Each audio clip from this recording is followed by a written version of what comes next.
It's time for the RoD Dynasty podcast. Let's go!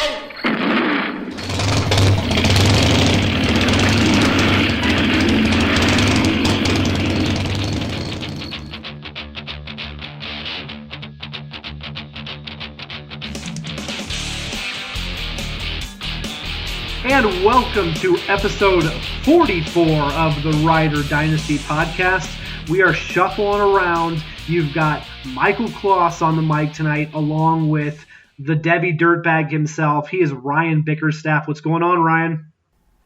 Hey, not too much, Michael. I'm ready to dive into my favorite position group of them all, wide receivers. Oh, yes. And I know that you were very passionate about this group. It's an exciting pod for us.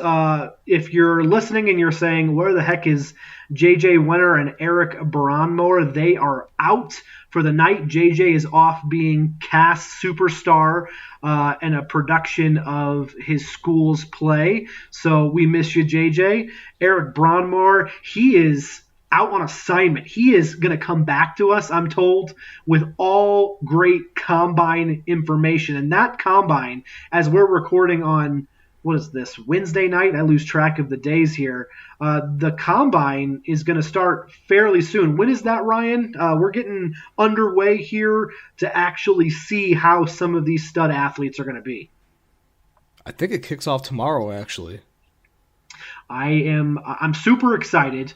Getting a chance to see a lot of the players in what some people call the Underwear Olympics. Love that name. But I am probably most excited. Gosh, I think, and it might be after your own heart here, I'm kind of excited to see Henry Ruggs run the 40. And that is a little preview to what we're going to talk about today, because if you've seen him on NFL Network or just out and about, he is talking about breaking John Ross's record. So I'm going to ask you two first questions. My first question to you is going to be, do you think that Ruggs has a shot at somewhere sub 4.22? I want to say yes, but sub 4.22 is just that's superhuman fast. I don't see it happening. I think he's going to. He says he's going to do it. 4.2s. I hope he does. I really do, but I don't see it happening. That is just way too fast. I'm predicting 4.27. All right. Now, I almost think that he set himself up for a little bit of failure, because now if he runs a 4.4, which is still extremely fast, it's not going to be 4.2. But we'll have to see how this goes. We want to start off just the podcast. Again, today we are talking our top 10 rookie receivers. As Ryan mentioned, that we're talking that receiver group.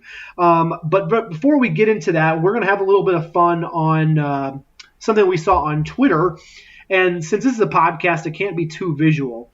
But Ryan and I were looking at a graphic that said, build your wide receiver core. Okay, so essentially, Ryan, what I'm going to ask you is to pick 3 wide receivers, but in the fashion that there are 3 wide receivers in each grouping, and they all cost money. So you have essentially $10 to pick 3 wide receivers. In the $5 grouping, you've got Michael Thomas, DeAndre Hopkins, and Devontae Adams. So that's the $5 group. Remember, you have $10 and you have to pick 3. In the $4 grouping, Tyreek Hill, Julio Jones, and Mike Evans. So you start formulating your plan. I know one of those has got to be in there. $3 is Amari Cooper, Kenny Golladay, and Julian Edelman. Now, I know we're a dynasty pod, but let's just think about that combination. Obviously putting a dynasty spin on it here. The $2 grouping is DK Metcalf, Juju Smith-Schuster, and look who's sneaking in there, Mr. A.J. Brown, one of our favorites. And in the $1 grouping, you've got Terry McLaurin, Jerry Jeudy, and Mr. Devontae Parker of the Miami Dolphins. So build your wide receiver core with $10 based off that list, and be pretty clear for the people of what column you're picking it out of.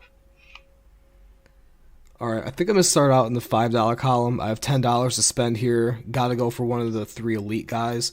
And so I'm going to go with Michael Thomas to head my receiver core. Best receiver in the league right now. I think that's a must. He's a must-have in the scenario. And I'm gonna take a stop at the $4 column and take one of my favorite players in the NFL, Julio Jones, who's arguably the second best receiver in the game right now. Okay, you got a buck left then. Got a buck left. And let's take the incoming rookie, Jerry Jeudy. I think he has a higher upside than the other 2 guys in that group. And I think learning from MT and Julio Jones in this scenario, I think that's a perfect fit. That's a pretty nasty roster going there, and I think that you're expecting big things out of Jeudy. I'm going to go with DeAndre Hopkins. I actually had a Twitter conversation with one of our followers, or just another great member of the Dynasty community here. DeAndre Hopkins, I think, still has at least 3 years of elite play left. And I've watched so many people just trash Julio Jones. He's going for pennies right now in almost every trade that I see, and I'm not a huge fan of that. So I'm going to go DeAndre Hopkins. That's, again, at least 3 years left. I will, after that, go Tyreek Hill in my $4 bin. So I've spent $9 on Hopkins and Hill. And that means, man. You know what? I'm going to reverse this. I'm going Hopkins and Kenny Golladay so that I can have $2 back and go with Juju Smith-Schuster. I still love him. I know DK Metcalf is coming off such a high, especially in the playoff games in that first round. But if Ben comes back, Juju's going to be a force, and the Pittsburgh Steelers are coming back. So Juju's pretty young. We're going Hopkins, Golladay, Juju. Mark that down. What do you think? I think we're going to have to put this one to a poll. What do you think? That's perfect. Let's do it. We'll have that up on our Twitter account. We are at RoD Dynasty. We are also available on our website, riderdynasty.com. You can go to our Twitter again, at RoD Dynasty. You can follow JJ Winner, Eric Braun, me, that's Michael Kloss, and Ryan, the Devi Dirtbag. We'd love for you to give our podcast a listen, follow us on Twitter, give us a review anywhere you listen to podcasts. We will read it on air. Haven't had many recently, but we're working hard to get you quality content. So let us know what you think. So that gets us to our main event. And as you said, you're super excited about that. I could not agree more. We're looking at our top 10 rookie receivers here right before the combine starts. So we're looking, Ryan, at first, this is the RoD Dynasty consensus rankings. I feel like I tend to agree pretty much with them. Before we get going, what are your thoughts? Are you in total agreement? Are you pretty happy? Or are you upset with the way that the rankings shaped out? I think they look pretty good for consensus rankings. I disagree with the placement of some of the players, but I'll get into that more as we go through the list. But overall, I think it's a strong top 10. Okay, so here we go. We broke this up into actually 3 tiers, which is what we felt comfortable with.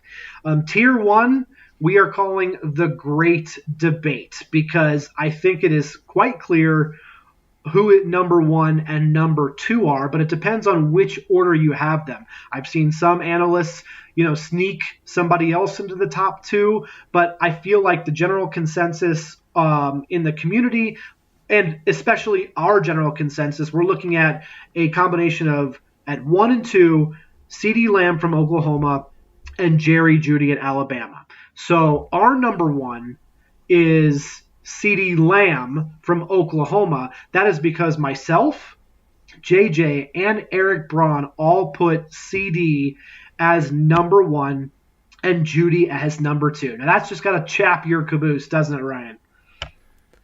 Yeah, a little bit, but I kind of view CeeDee Lamb as a 1B to Judy's 1A, so I think they're pretty much interchangeable at this point in the process. So if you don't mind me kicking it off, and maybe defending why I think CeeDee Lamb is number one. Watching his tape and just getting a chance, I just feel like I like his positioning and skill set a little bit better. I think Jeudy can blow the top off defenses, but as you transition to the NFL, there are teams that are going to require both types of this receiver. Will Lamb probably get beat up a little bit more? Sure. I think when I look at CeeDee Lamb, I think a lot of people accuse him of being like a 50-50 guy or a jump ball specialist, if you will.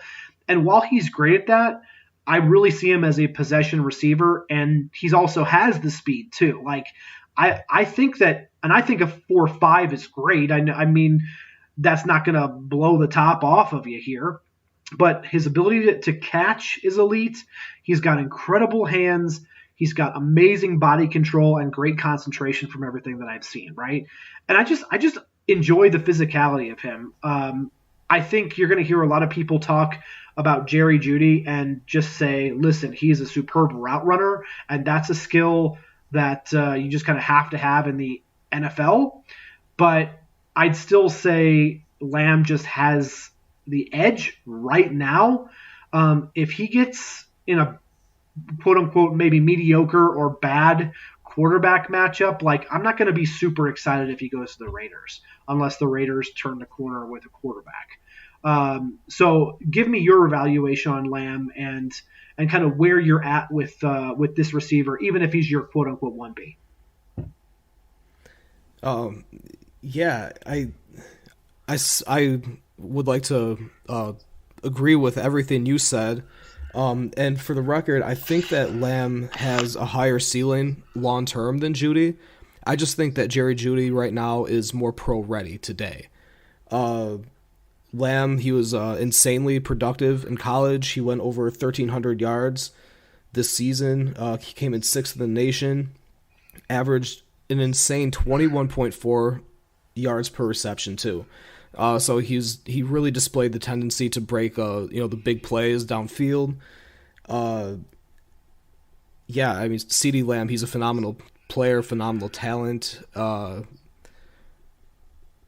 me, when you go through your process of ranking players, because you've done like a sensational job. Again, check out Ryan's Twitter.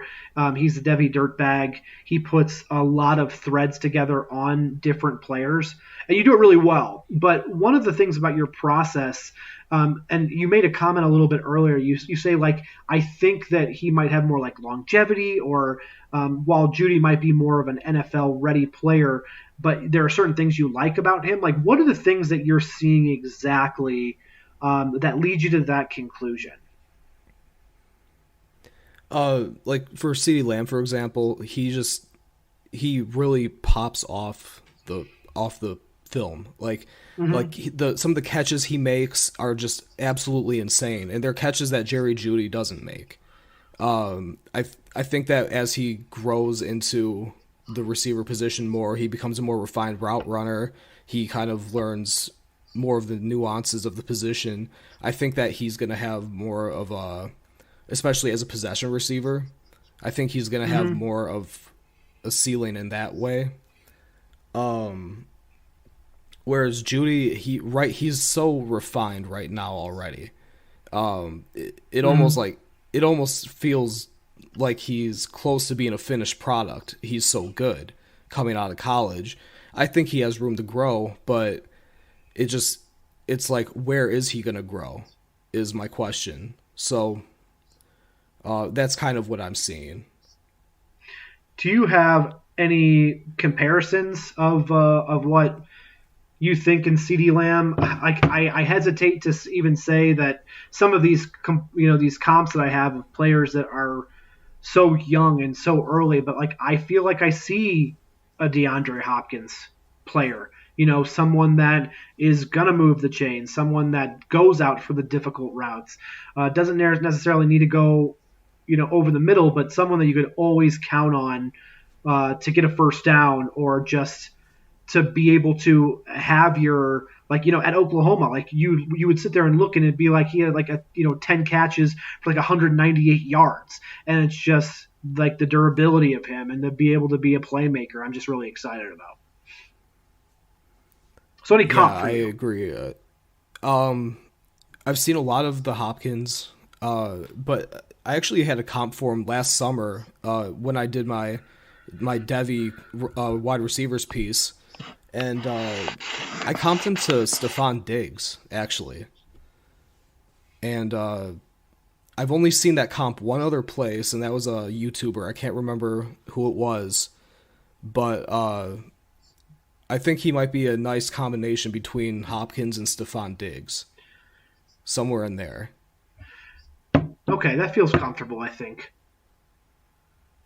All right, so we've been talking about CeeDee Lamb. He's our number one. Again, in this great debate, why don't you kick it off with your analysis of Jerry Jeudy here, coming in on our consensus number 2. Jerry Jeudy, he's a former Blitnikoff Award winner. He's the most polished, pro-ready receiver in this class. He's by far the best route runner in this class. Right. The dude just stays open. He's always open. He's dangerous after the catch, too. He has scary agility. He's a great athlete, and I think he's a lot faster than he gets credit for. Like, Judy's projecting himself to run a 4.3 at the combine. Wow. So you get a guy running that fast with the kind of moves he has, the hands he has, the route running ability. I mean, I don't see very many weaknesses to his game, which is why I said, like, it almost feels like he's a finished product because he is so good. I've seen him being knocked in certain places, like his production, his junior year. It's like, look, defenses are trying to stop Jerry Jeudy, and he still put up over 1,100 yards. Yeah, good point. It's not like he's getting the team's third best cornerback, and not to mention they had 4 awesome Alabama wide receivers on that team. Yeah, absolutely. All those mouths to feed. Not to mention Najee Harris is getting his carries, and Tua went down partway through the season, like later in the season, but still the passing game kind of tailed off a little bit after that. I lost my spot actually. Well, I'll take over for you there if you don't mind. All right. No, I was just gonna say I really think that he's gonna succeed anywhere he goes, which makes that a very interesting player candidate for me, right? Because whereas I looked at CeeDee Lamb and I feel like I see a better level of talent, I feel like Jeudy is, as you say, ripe to play right away almost anywhere, even if it's a quarterback with growing pains, because if you're an NFL quarterback, you can still air it out. I'm going back and forth because I told you that I thought Jeudy was just an incredible route runner, and that's his best attribute. Big field stretcher. He feels a little bit like OBJ to me, and I think that's pretty high praise. I'm interested in asking kind of you the question of, once I heard your analysis, is let's talk rookie draft for a second on these 2 wide receivers, right? It was it was interesting the way that this kind of played out over the course of December, January, because once all of the other players that you thought that were going to come out, like Travis Etienne, maybe Chuba Hubbard, just some other players, you kind of always knew who was going to be there, like your Burrows and most likely Tua when he finally came out. Let's assume the 106 position, because you and I are in a league where we have the 106, right? In a Superflex league, 14 team. What and how do you feel? Do you think that one of these guys is still going to be available come the 106 position? Or do you think that people are going to maybe not reach, but like I said, is this talent level and people's excitement for these 2 wide receivers, do you feel like even in a Superflex league they might get nabbed up earlier? I think there's a possibility. It might vary from league to league. I know there's a lot of excitement around the running backs, DeAndre Swift, Jonathan Taylor, J.K. Dobbins, not to mention Tua and Burrow. But yeah, I think there is a real possibility that if you are sitting there at 5 or 6, that you can get either Lamb or Judy. But I think the combine's going to be huge also. Let's say CeeDee Lamb runs in the 4.4s, right? Suddenly, the hype train that he's on right now is going to start ramping up even more. And people are going to lose their minds, and they're going to need to get them, a share of CeeDee Lamb. Or, the same could be said for Judy if he runs in the 4.3s. Is either one of them... Let's just think of it as we are now, not what they're going to run. You're saying to me that you would think that at least those two players are in your top 6 picks. I mean, definitely non-superflex, but in a superflex league, would you? I'm going to nail you down. Would you put your stamp of approval that's saying those two players are going in the top 6? Yes. There it is. You heard it first. I agree with it, so we're going with it. All right. So we've kind of had our conversation about Judy and Lamb, but if you don't have a top 6 pick, you're not going to be looking at that unless you decide to trade up. So let's look at Tier 2, which is our strong starters. We're going to give you, in Tier 2, we really believe 3, 4, 5, 6, and 7 are all fairly close in value. So these are players that you could get here, in the back half of your draft. Maybe if you're lucky enough in the early part of the second. We'll see. But let's look at number 3. Ryan, start us off. We're talking Clemson wide receiver T. Higgins. T. Higgins. I really don't have a lot to say for T. Higgins. He has great size, 6'4", 215. He doesn't have elite speed. He'll be tracked down to the NFL, but with his size and physicality, I don't think that's going to matter very much. I see him as more of a high-end possession receiver and red zone target. The touchdown numbers could be spectacular for T. Higgins. I think he's a future number 1 receiver for an NFL team, but I don't think he's a future fantasy receiver number 1 or a wide receiver 1. Interesting. Let me ask you a question here just to jump off that. Was A.J. Green a wide receiver 1 at any point in his career? In fantasy? Yeah, absolutely. So then I think T. Higgins is going to be, because it's just impossible for me not to love this guy, right? Almost 20 yards per reception for the Tigers, and he had over 900 yards, 12 touchdowns in each of his final 2 years. So if you decide to go do your own research, right, and you watch any film, highlights, whatever, and you read about him, you're going to see a lot of people quote and say the word adjustment, right? Because now Trevor Lawrence and I think Kelly Bryant actually threw to him a little bit. Not the best accuracy quarterbacks in the world. And T. Higgins has a large catch radius, so he definitely has helped them out. I think I'm comping him to A.J. Green. I just don't mind seeing him on a team with an average quarterback because of his large catch radius. He's one of the players that I won't downgrade in a less than average situation. You're right. Not going to be a burner. He does have the feel, at least, that he stands up a little bit taller, but that aids in his catch radius, and you trust him to do those short and intermediate routes. I think that he's going to be a great value in your rookie drafts, especially if you made the playoffs here and you haven't traded, or just you're in that spot and you're looking for a potentially good wide receiver. If he gets to a good spot, I'm really excited. So T. Higgins is our number 3. Number 4 was Laviska Shenault. And before I go even a little bit deeper in this, I want to do like a little recap, if you don't mind, of just kind of what the other guys have have put in. So JJ, myself, and Eric were all 1-2 on Judy. You were 2-1, right? Eric Yes. loves T. Higgins. I'm a big fan, but I had Laviska Shenault at 3. You had him at 4. Eric had him at 4, and JJ had him at 7. So let's talk a little bit and give us your view on Laviska Shenault here. Laviska Shenault, I think he's receiving a little bit less hype than he should because he had a down year. But he's still a first-round caliber receiver. He might not be the top 10 pick that a lot of people are projecting him to be before the season began.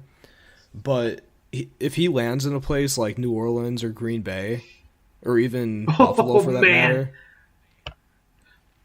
yeah, like we're looking at a guy that's gonna step right in and be in a big piece of that offense. He's everything you look for in a number one receiver too. He's big, he's fast. He's about the same size as Devontae Adams. So I think that's a good player comp for him. Actually, he makes a lot of tough catches. He's a good route runner. But I think it's what he offers after the catch that makes him so good. He's like a running back with the ball in his hands. Yep. Like it's crazy. Yeah. He has really good vision after the catch. He'll make a cut, make a defender miss, and he's just gone. Yeah, and there's going to be, I think, that talk of injury, right? He's a huge talent in the draft to me. You had mentioned his size at 6'2", 220. He had that core muscle injury. Hats off to you, Nick Marabito. I got it right. And that really doesn't scare me away. I think his ADP might be related to his draft capital, as we see. I think that you said it perfectly about the Saints. But yeah, I wouldn't hate him in Buffalo either. To be able to put Devin Singletary in that backfield. I don't know John Brown's contract status off the top of my head, but he could be very involved there. You even said incredible athlete. He's got great hands. I have seen some comps to Juju Smith-Schuster, and I don't agree with that. I feel like he's more of a Sammy Watkins that hopefully injuries don't affect him down the road.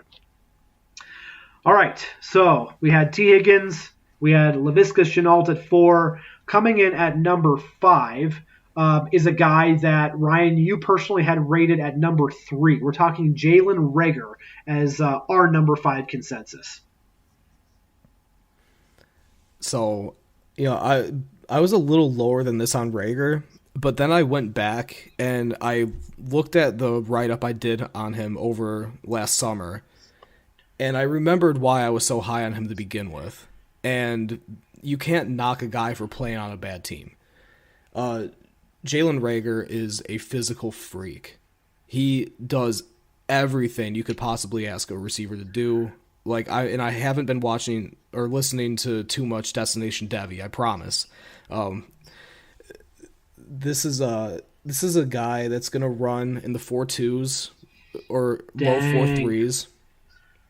Okay. He excels as a route runner. He's very aggressive at the point of catch. He makes great adjustments. He tracks the ball well. He's just if you watch his film, he's just amazing. I see a definite number 1 receiver for an NFL team, and I think he has potential to be a fantasy receiver 1 in the right conditions. I comped him to DJ Moore, but a faster DJ Moore. And I love DJ Moore, so that's pretty lofty. Yeah, comparison documented right there. And documented. He makes all kinds of crazy circus catches. Yeah, Jalen Reagor is a fantastic prospect, and that's why I have him at number 3. We're kind of split on this. Like I said, you and JJ are both have him at number 3. I've got him at 6. Eric has him at 7. Of course, if you watch 10 seconds of his tape, you'll see he's fast. He's got incredible hands, shifty, speedy, awesome footwork, awesome speed, right? That's going to come with the territory. He's actually fairly decent at going up and getting the ball too, which I was pretty impressed with there, right? His hands, I think, are good, average, not a great blocker. He feels to me like a future San Antonio Holmes, who, if you remember, was a burner in Ohio State. And I feel like I'm not buying the hype when I name out a player like Santonio Holmes. Not amazingly exciting, but for those that do remember him in college, he was amazing. Because of the talent at wide receiver at this draft, I think you really either love him or you just kind of put him in the top 5 just because it feels natural. Because once we get after him, I feel like even though we're looking at our tier system, there is kind of a drop-off almost in some ways. And that might change with the combine. I would just counsel everyone to say don't fall for the Tyreek Hill comparison just because you see speed and that's it. I think Reagor is a little bit more of a different athlete, but will definitely make a name for himself. But again, I'm going to kind of disagree with you a little bit. I think he's going to be a good wide receiver, but you have a tendency to fall in love with those speedy Paris Campbell guys. And just because he didn't work out doesn't mean it's your fault. I think that he's got a lot of years coming, but I think Jalen Reagor is one of those players that I think that you really do have to do your due diligence on and be ready for that. Don't get caught with a T. Higgins or Chenault in your queue, and then it comes up to your turn and you're sitting on, well, now I've got to make a decision and I haven't looked at Reagor because I didn't think that I was going to go get him. So that is our top 5. Coming in at number 6, Ryan, another guy that you did a great solid write-up and saw his stock rise with Joe Burrow, is his teammate, I guess former teammate, Justin Jefferson. What do you like? There's a lot to like about Justin Jefferson. I first wrote about him last summer, where he came in at number 15 in my top Devy receivers of 2019 piece. And I think I was the first analyst out there to actually have him that high. He wasn't even being talked about before then. He not only justified that ranking, but exceeded it. I then did a Devy debrief segment on him where I predicted he would be a second-round NFL draft pick. Whether that happens is yet to be seen, but he is actually receiving some first-round chatter right now. So this is the kind of rise we've seen from Justin Jefferson, if it's any indicator of the kind of player he is. He has good size, 6'3", 192. He's likely to run in the 4.4s. Really good route runner, strong hands, very productive. He tied for first in the nation with James Prochet, actually, 111 receptions. Second in the nation, just behind his teammate Jamar Chase, in touchdowns with 18. And third in the nation in yards with 1,540. He's good after the catch. He's consistent too. He doesn't tend to disappear in games. He has the potential to take a game over, and he seems to always be right where the quarterback needs him to be too, which is another trait I like about him. No, simply put, he's a chain mover and he's very trustworthy. I've also noticed he's very instinctive. And when you watch his tape, go back and look and see how he separates. I think that's incredible. If a team needs an outside or an inside possession receiver, just look no further than him. He's a great value of this fantasy draft. And I would definitely jump on him at the end of the first round. I would be very happy with that if he goes to a great team. The end of our second tier is going to be another Alabama wide receiver. We're looking at another speedster in Henry Ruggs. Can I have your analysis on Henry Ruggs, please? Yeah, Ruggs, I like Ruggs a lot, but something I hope that he kind of finds in the NFL is more consistency. And I know that Alabama had those 4 great receivers, right? And they can't all be featured all the time, but Ruggs really tended to disappear against the tougher teams. Aside from that, though, Expected, though, right, with other options. Yeah, I agree. But aside from the consistency issues, he's a freak athlete. He's gonna run in the 4.2s. I've seen people on Twitter say Ruggs is the receiver 1, 2, or 3 in the class. I don't see it personally, being an Alabama fan, watching all the games. But what I do see is the ideal number 2 receiver, like the complement to a true number 1, the guy that's going to take the top off the defense and open up a lot of things for the offense. I think in that regard, he is one of the best receiver prospects in this draft. I just don't necessarily think it's going to be perfect for fantasy purposes. Yeah, I think that's pretty good. I mean, again, he's another speedster. We were talking about before that he can close down or really track throws from everywhere. Many draft experts that I follow, I will say not me, say his skill set of ball tracking, speed, and great hands are a fit to possibly put this guy in a day 1 conversation, like in the actual NFL draft, possibly the top 15. I think he could be a better Brandon Cooks.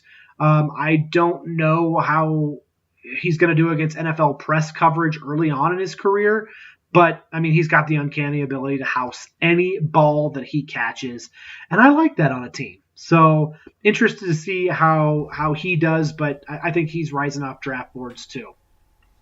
So that is our tier 2. Ryan, can you give me a recap of our tier 2 Rider Dynasty top 10 consensus wide receivers? So tier 2 consisted of T. Higgins, Laviska Shenault, Jalen Reagor, Justin Jefferson, and Henry Ruggs. So now we're doing our top 10, like we said. So we got 8, 9, and 10 that we're going to burn through right now. Number 8 is KJ Hamler. And I think that, I'm interested in seeing him because I feel like he's pretty versatile. He was a finalist for the Paul Hornung Award as most versatile player in the country as a kick returner, punt returner, wide receiver, had over 900 yards receiving. I see him as a great slot target, but I don't love his hands. I mean, I think that they're serviceable. He's a little small for my liking, kind of with that combo, but he's pretty fast too.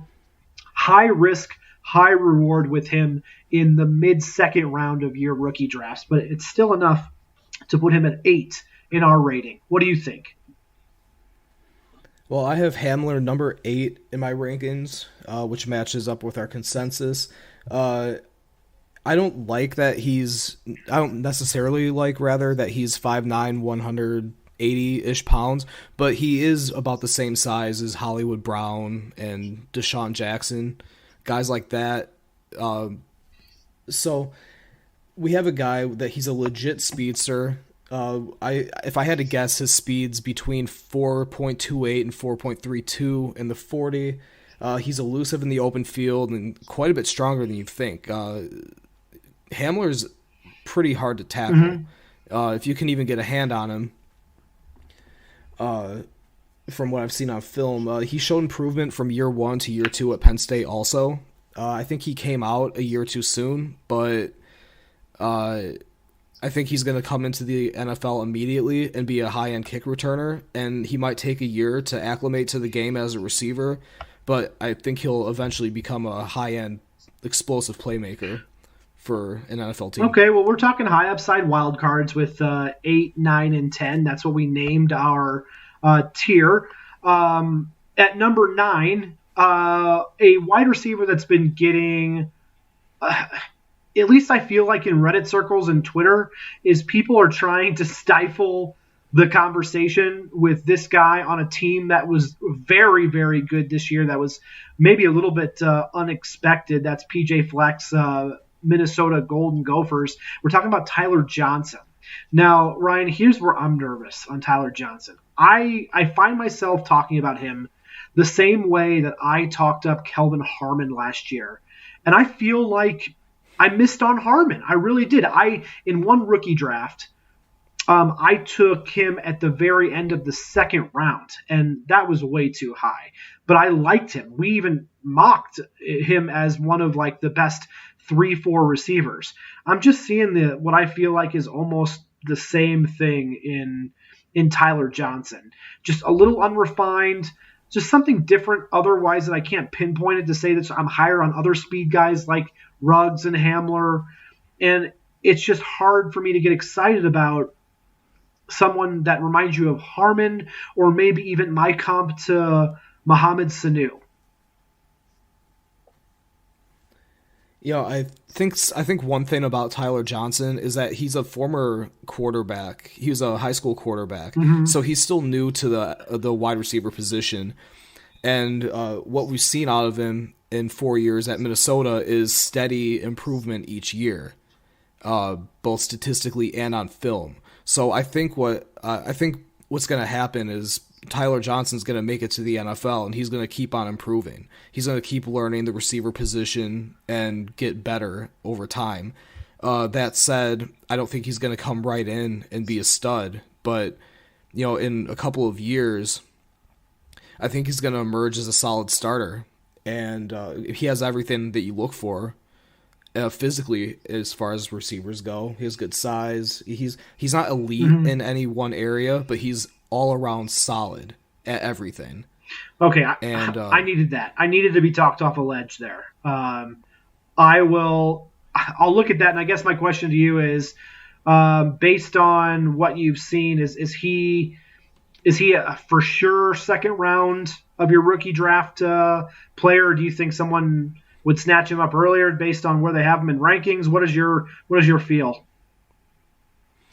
I think draft capital is going to be huge when it comes to where Tyler Johnson goes in rookie drafts. He's one of those players from what I'm seeing in NFL communities is that he's getting looked at as a day 3 selection. Okay. If that happens, I don't want to spend a second round pick on him. I'm looking at him more in the third round. So yeah, draft capital is going to be huge for Tyler Johnson. So it's hard to say right now, I guess is what I'm trying to say. Okay, and we had kind of talked a little bit about the Combine, and one guy who is not going to be at the Combine because of a broken foot is our number 10 wide receiver to round out our list. That's Bryan Edwards of South Carolina. I've seen him as just a very tough guy, and he's got the ability to take bubble screens to the house. Definitely somebody that you want to get the ball in his hands, and he's definitely a natural athlete that I'd welcome on any team. Super physical, and once he gets going, he's going, but he's not going to separate from any, I think, decent corners in his first year. It is really going to be dependent on what he does post-combine and what his healing is. I just hate to see, and I did not want to move somebody else into my number 10 spot just simply because he broke his foot. I still believe in his talent. What do you think? Yeah, I agree with that. I actually had him higher than this preseason. He was my receiver 6 going into the 2019 season, but he's dropped a little bit, not necessarily because of the foot, but because he didn't really produce at the level that I wanted to see. But he's still a very talented receiver. He had a career high in receptions, with 71, 816 yards, which I believe was down from last year. 6 touchdowns in 10 games, though. So he missed a couple games. He's an imposing player, 6'3", 215. He's fast for his size. He has great hands. I see him as a future wide receiver 2 for an NFL team. I don't think he's ever going to be that number 1 go-to option, but I think he's going to be a strong complement to a number 1 guy, and he has a bright future ahead of him. Well, thank you, sir. That was a lot of fun talking our top 10 wide receivers. For the benefit of our writers, can you go ahead and run down our list of top 10 again if you're listening at home or in the car? All right. Number 1, we had CeeDee Lamb. Number 2, Jerry Jeudy. Number 3, T. Higgins. 4, Laviska Shenault. 5, Jalen Reagor. 6, Justin Jefferson. 7, Henry Ruggs. 8, KJ Hamler. Coming in at 9 was Tyler Johnson, and finishing out the top 10, Brian Edwards. Very well done.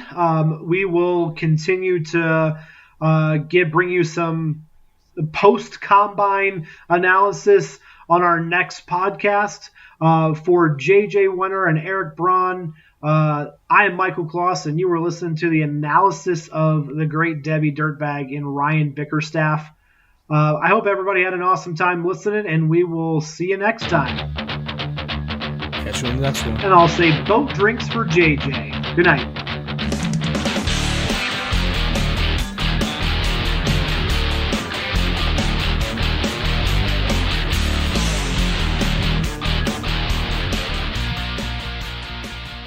We ride together. We die together. Bad boys for life.